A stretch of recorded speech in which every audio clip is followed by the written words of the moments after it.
Welcome to the Women's Money Wisdom Podcast. I'm Melissa Joy, a certified financial planner and the founder of Pearl Planning. My goal is to help you streamline and organize your finances, navigate big money decisions with confidence, and be strategic in order to grow your wealth. As a woman, you work hard for your money, and I'm here to help you make the most of it. Now, let's get into the show.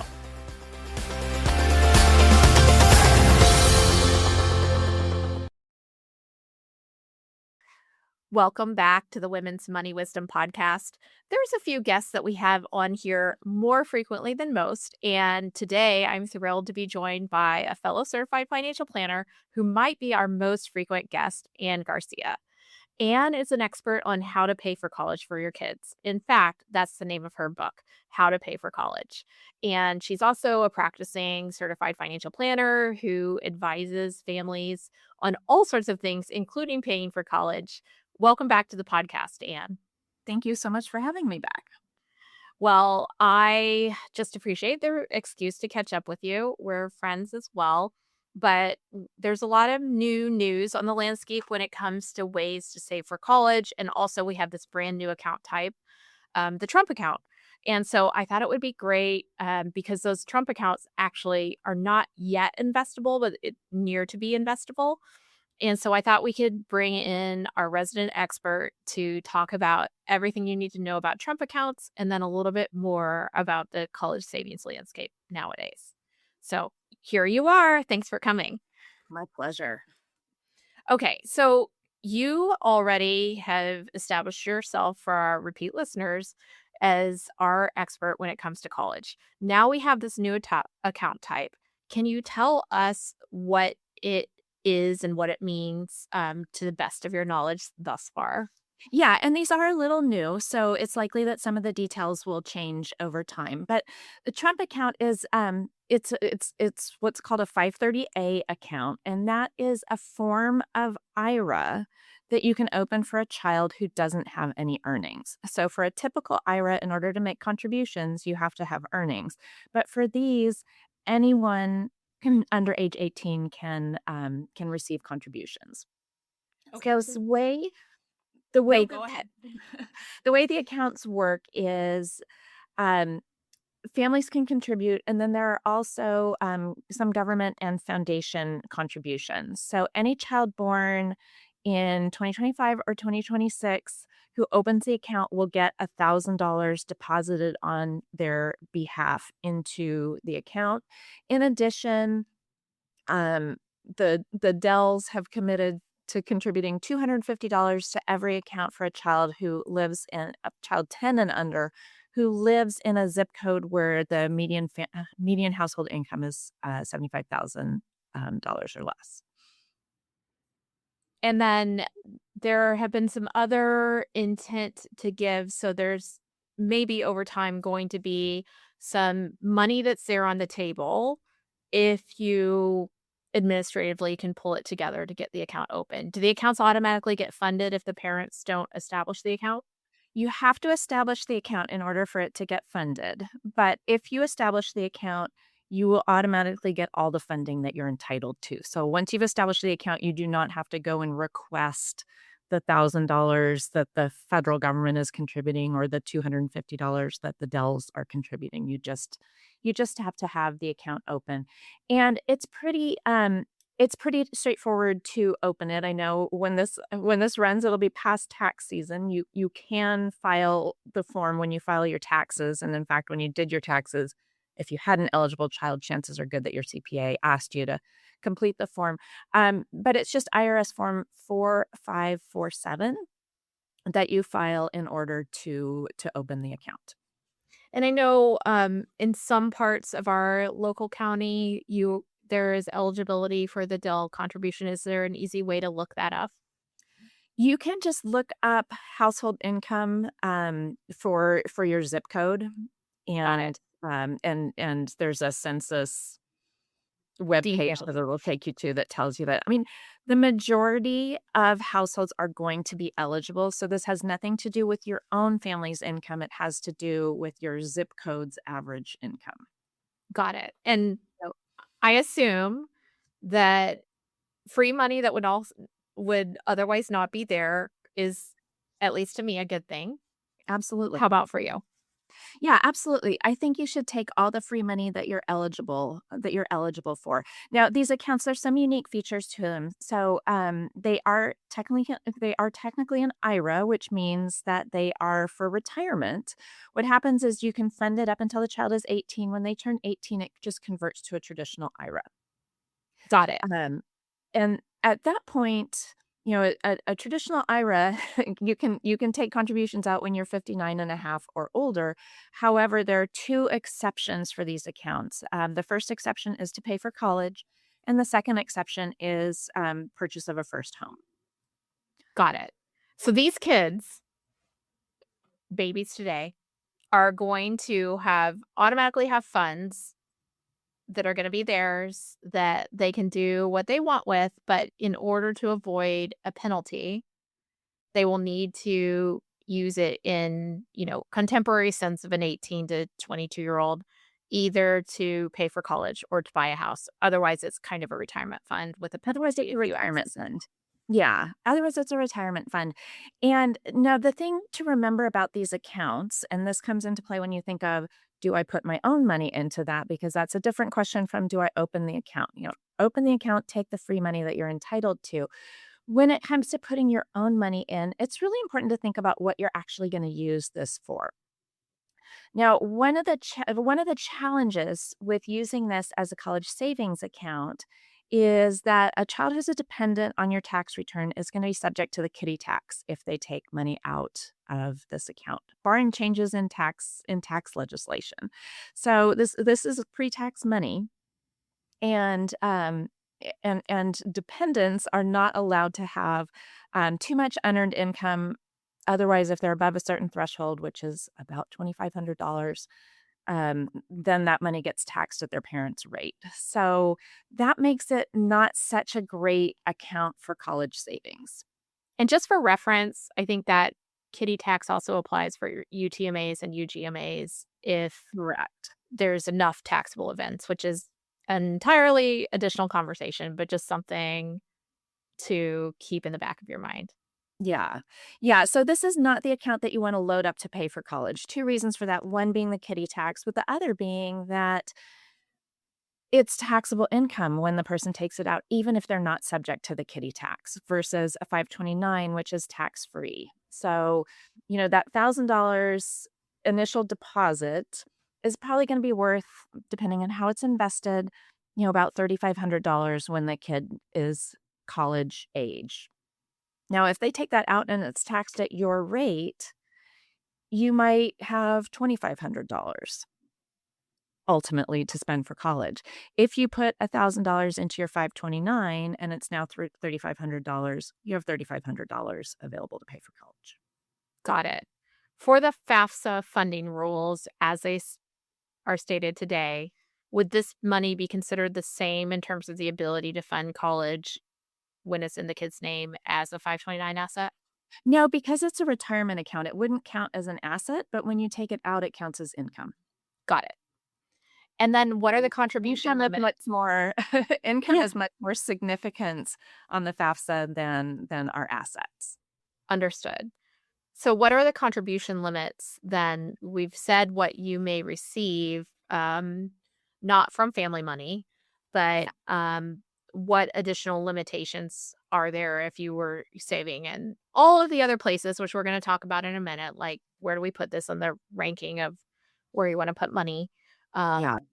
So you can contribute $5,000 a year to these accounts. Now, this is not a deductible contribution. It's an after-tax contribution that then goes into a pre-tax account. So all that means is that when you take the money out, the growth in it is subject to tax, whereas your original contributions aren't taxable. The $1,000 you get from the government, any foundation money that you get, that's all pre-tax, and that is 100% taxable to you.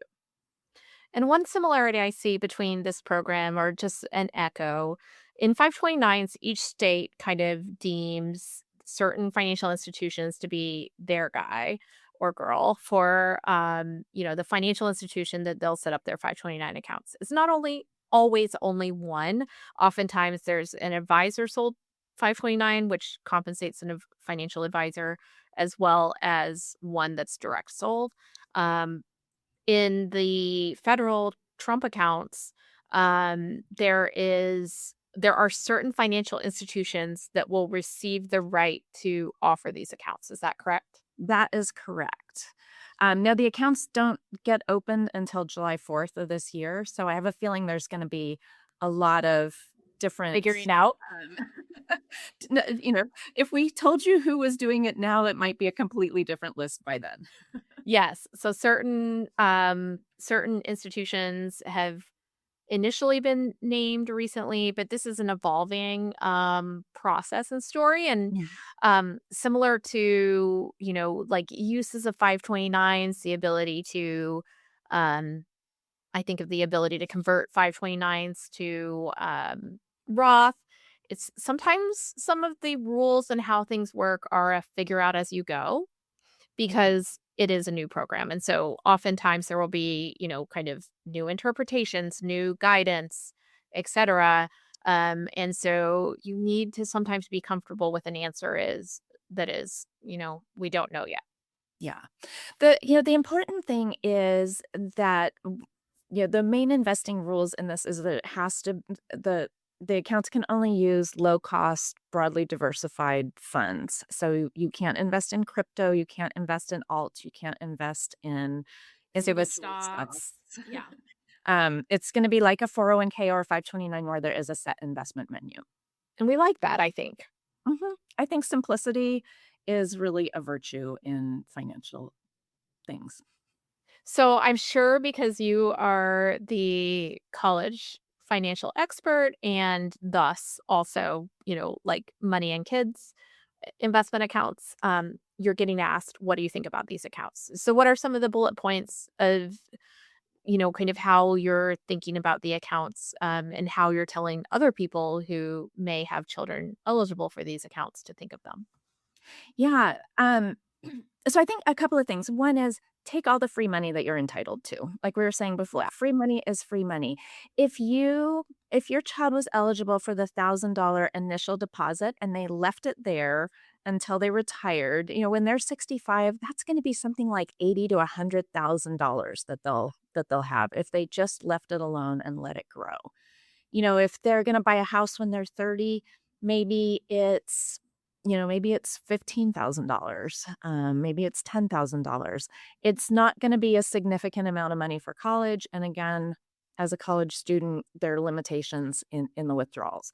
But, this is money that can grow to a meaningful number if it's just left alone and if all you do is take the free money. When it comes to your own money, in most cases, this is not going to be the best place to put it. If you're thinking about money for college, a 529 is a much better place to put this money because that growth is tax free and the withdrawal is tax free. So you'll simply have more money if you put it in a 529. And most of us live in states where if we have state income tax, we're eligible for a state tax benefit for the contribution. So that makes a contribution to a 529 much more valuable for college purposes than a contribution to a Trump account. Got it. And then, we shared a couple messages when now there's going to be articles coming about strategy, which I think is great. And I've gotten questions about the Trump accounts as well. But there was one article that really caught my attention because the headline is just phenomenal. It was published by the Wall Street Journal. I'll try to put a gifted link into the show notes so that you can read the article. But I'm reading the title, The Hack That Turns Trump Accounts into Multi-Million Dollar Tax-Free Nest Eggs. And I'm just like, wow, that sounds appealing. Tell me more. So we both read the article. What are your thoughts about, this is basically saying you should really consider just jamming more money in there because this you can kind of supercharge this type of account. Tell me what you think. Right. And so just the summary of the article is this. If you contributed the $5,000 to this account every year until your child turns 18, and then And then when they turn 24 and are no longer subject to the kiddie tax, you convert that to a Roth IRA. You have money somewhere else to pay for the taxes, which I think in the article they estimated would be around $40,000 to do this Roth conversion. Now the child has this gigantic Roth IRA that's going to grow tax free until they retire, and they'll have $3 million dollars in a Roth IRA when they retire, which that sounds phenomenal, doesn't it? Sounds good to me. So let's think this through though, because if you're going to be doing that, this assumes that you're already maxing out retirement, that you're already funding college somewhere else. So this is a strategy that works for a family that maybe is saving $100,000 a year, right? Because you've got You're definitely going to a maxed higher out tax bracket maxed family out or retirement accounts. yeah. Um, a couple things to think about. Um, One is that family, let's say you have two parents who are maxing out retirement every year for their entire careers. Their 401ks alone are going to be worth somewhere in the neighborhood of 4 to $6 million when they retire each. So they already have, somewhere between 8 and 12, let's just say for the sake of easy math, $10 million of retirement assets. That means that it's highly likely that they have a surplus that this child is going to inherit somewhere around the time when they retire. So, is that $3 million Roth IRA when they retire the most meaningful way that you can build wealth for them? Because you do have alternatives to the Trump accounts.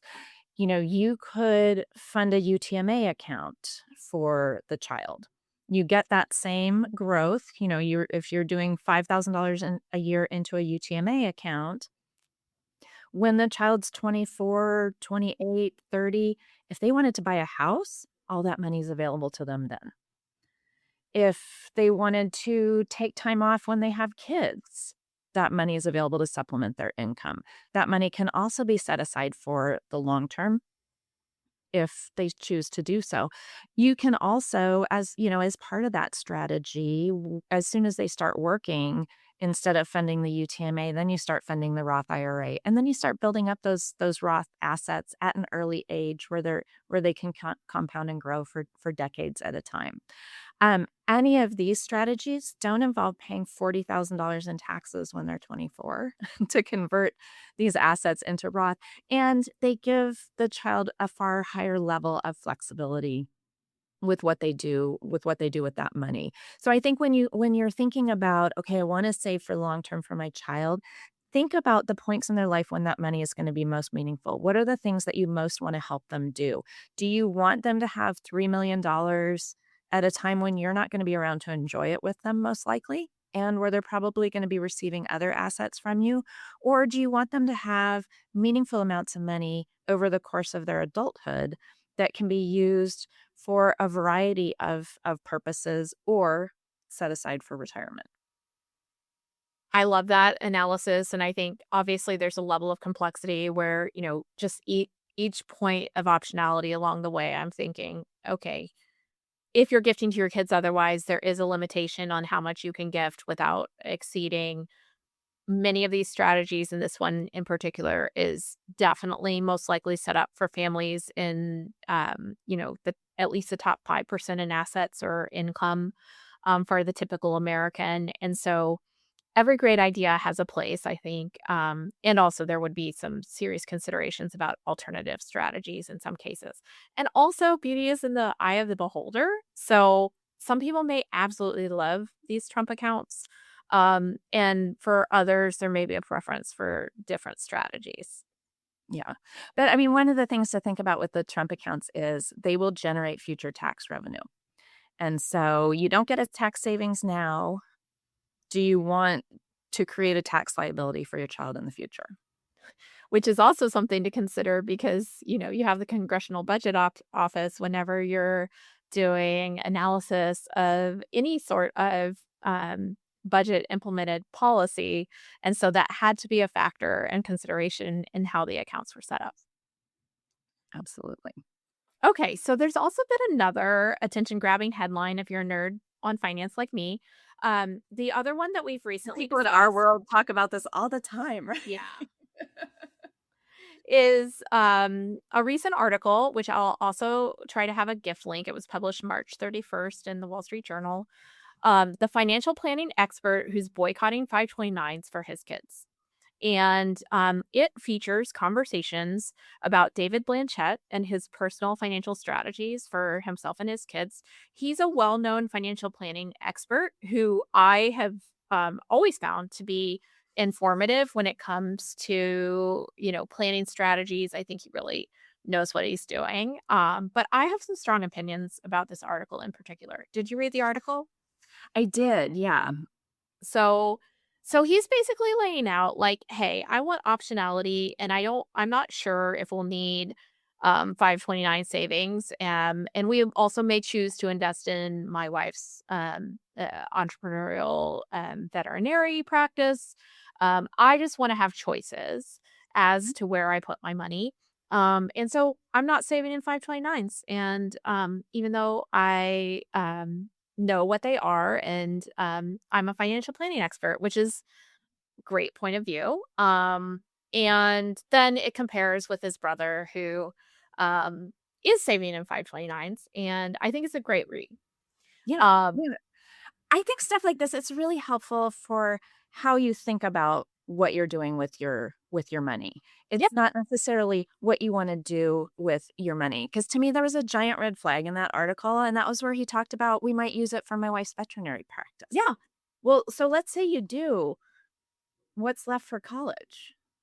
How do you explain to your kids, "Well, sorry, we don't have college money, but mom's got a great business over here." Well, I do think like, hey, if you have the philosophy that some families I meet with, and it is not my job to change their mind necessarily, it's my job to be inquisitive.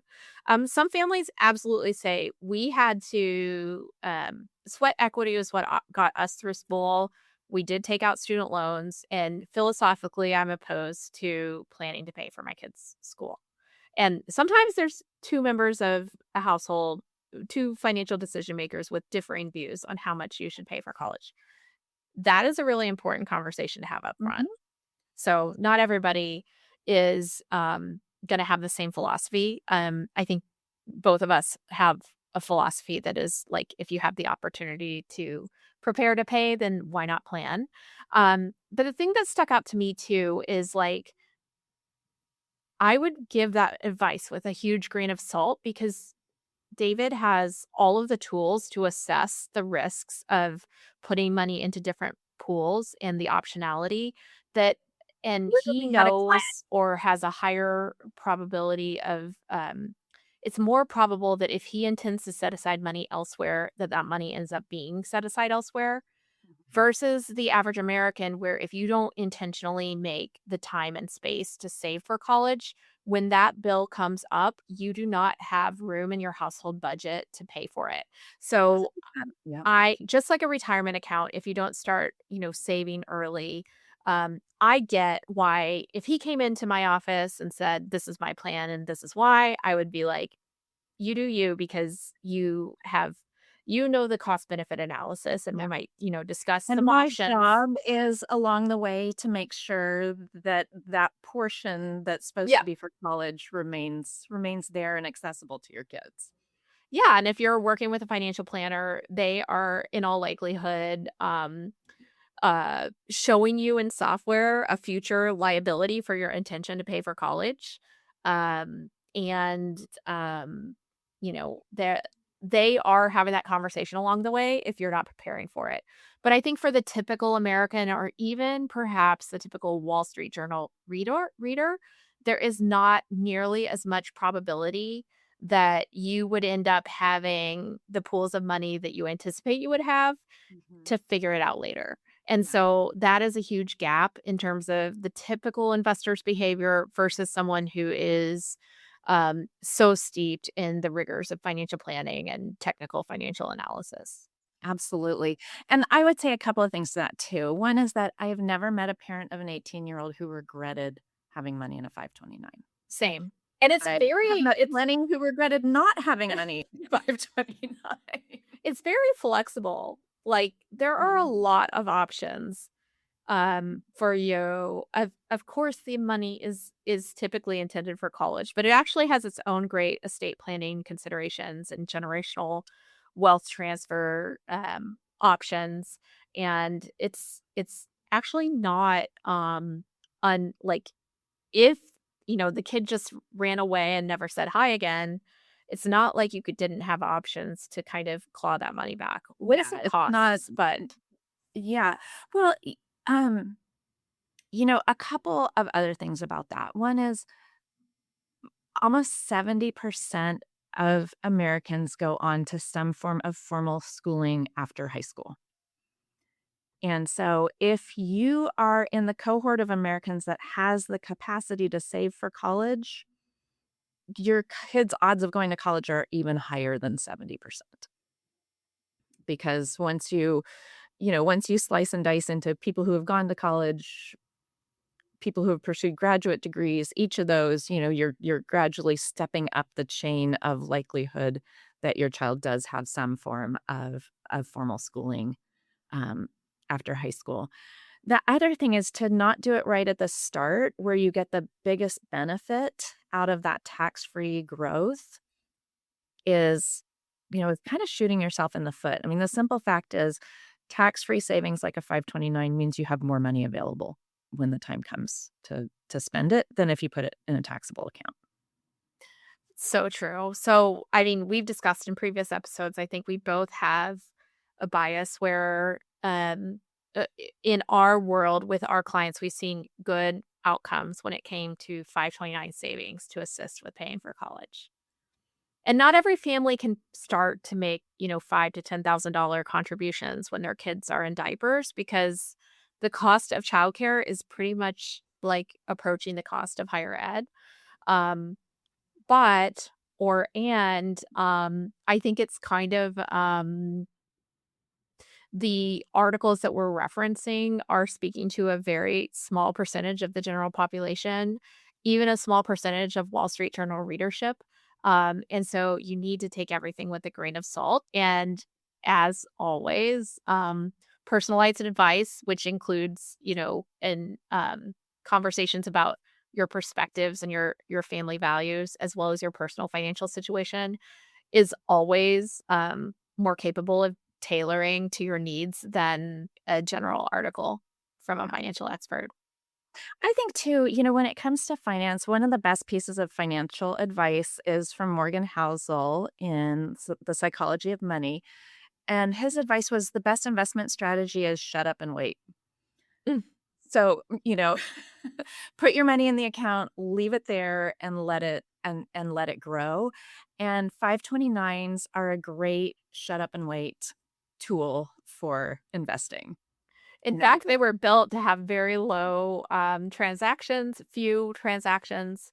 Initially, it was only 1 a year, and, they do offer that, like, just, like, fix and forget it recipe in many Yeah. cases, so, I mean, you keep and that I in are mind. both parents and we've been through this before. When you have so much of your life as a family is in triage mode, right? There's the science fair project and there's the this and there's somebody needs physical therapy and then we got braces and we got, there's just always something. Life is constantly in triage mode and finances oftentimes don't reach that triage level until something happens that they need to be. So to me, one of the most important things that you can do for your long-term and near-term financial security is automate as much of your financial life as possible.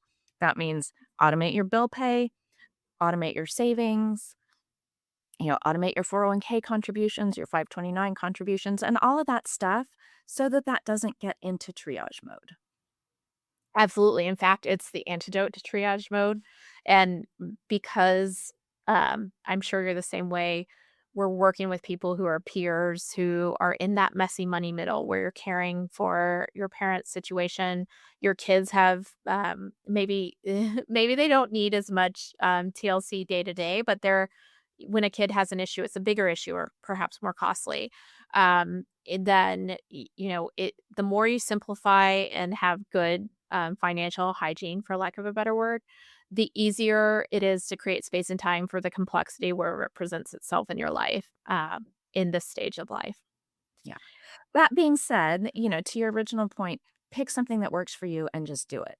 And Absolutely. maybe it's not a 529, maybe it is a brokerage account, but make sure you've got that monthly contribution set up so that account grows. If Yeah, it's your same thing, just make sure. I have Um, no issues with David's strategy. I I I definitely would encourage people to, I would say, "Oh, that's interesting, and I get that for you," but I wouldn't, publish a book with that as a singular strategy because of some other behavioral outcomes. Is there is there anything else that people that's evolving or change? I mean, I know there's so much, but any high level bullet points that you think people should be aware of when it comes to paying for college and finances for emerging adults? Yeah. So I would say, on the paying for college front, the most important financial thing you'll do for college is not financial at all. It's talking with your kids about your Mm-mm. expectations and your budget for college. And doing that at an early enough age where you can be the one who's framing their thinking about it as opposed to their friends framing their thinking about Or it, Instagram or or Instagram TikTok. or any of those places, because college is available at every price point out there. There are great outcomes to be had at every price point out there. Where families get into trouble is when the kids take on the narrative themselves and the parents don't get out in front of that. So I would say that's Absolutely. my number one bullet point for people thinking about college. I think, for young adults who are just getting started, I mean, when we're talking about, say, people, so your kids' age, middle Mhm. school, high school, I think, I think one of the big stumbling points that we have in talking about money for with our kids is thinking that either A, we have to teach them some grand lesson about investing, or B, thinking that we have to share information that we think is private. You don't need to tell your kids your salary. You don't need to tell your kids the difference between ETFs and mutual funds. What's really helpful, in terms of money conversations to get started with is talking about what you spend money on and why. We spend money on family vacations because we value that time we have together away from the pressures of our day-to-day life. I love that. And as a result, we don't spend money on these other things because that's our focus. And that's important to us. So, just talking about money from a non-defensive, here are things I value that money helps me get to, I think, takes a lot of the edge off of having those conversations. As your kids get older, so yours are high school, middle school, mine Yep. are early career, making sure that they automate those really important financial tasks, getting set up with their 401k when they start a job, contributing to a Roth IRA. Any of those things that you can help them with are great to do. And in fact, a great thing is to open that Roth IRA when they're still in high school and get their first summer job and get some money into it so that when they become an adult, that account's already there and it's just a matter of helping them get the money into it as opposed to helping them actually get it open. Yep. My son has had a couple jobs in the past year, and so we did his tax return, his second ever tax return, this year, and took the amount he'd earned, which was less than definitely less than the max, and contributed to a Roth. So now he'll have it was a gift, from full disclosure, from me to, match whatever he earned, because trust me, The we will be 16-year-old working on won't cash be interested flow. in saving for retirement. No. And, so that but we do have a minor Roth IRA where I'm the custodian. He is, the account owner. It's his money. But until he's 18, I sign the contracts. And so that is a depending on the family, a lower cost way to have some money lessons. And also, I think like you don't have to give numbers, but you can say like, "Hey, it's really fortunate that we got to have this recent spring break," or "Hey, our family's making sacrifices because of X, Y, or Z because mom or dad don't work, or we're really saving for college, and we didn't have generational wealth to pay for it," or, "Hey, did you notice the price of that when we filled up gas was this?"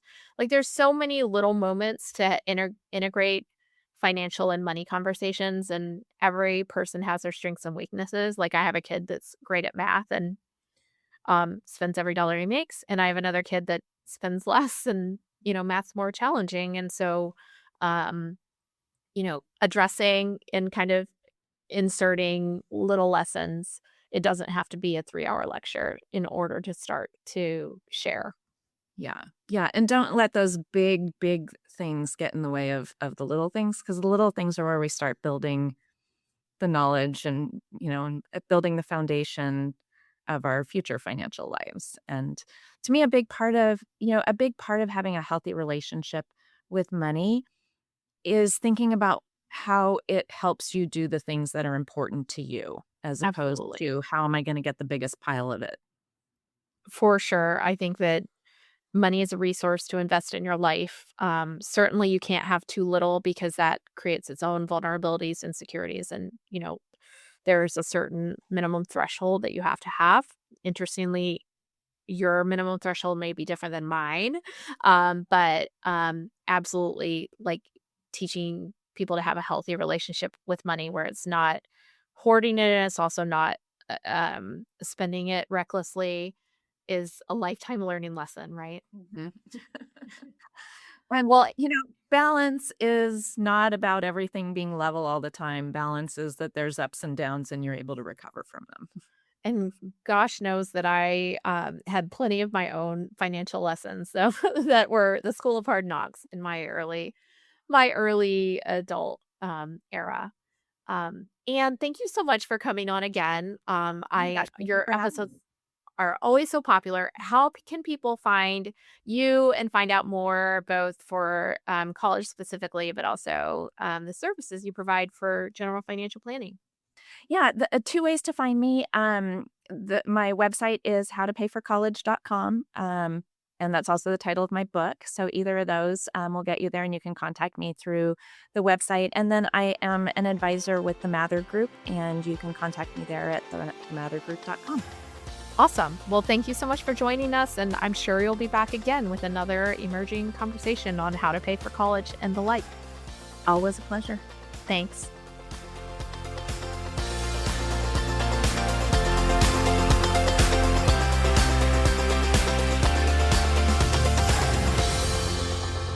Thank you for listening to the Women's Money Wisdom podcast. If you found value in this episode, the best way that you can support the podcast is to forward an episode to a friend or leave a review. Go to proplan.com and the podcast link to get all the resources and links mentioned. This presentation by Pearl Planning is intended for general information purposes only. No portion of this presentation serves as a receipt of or a substitute for personal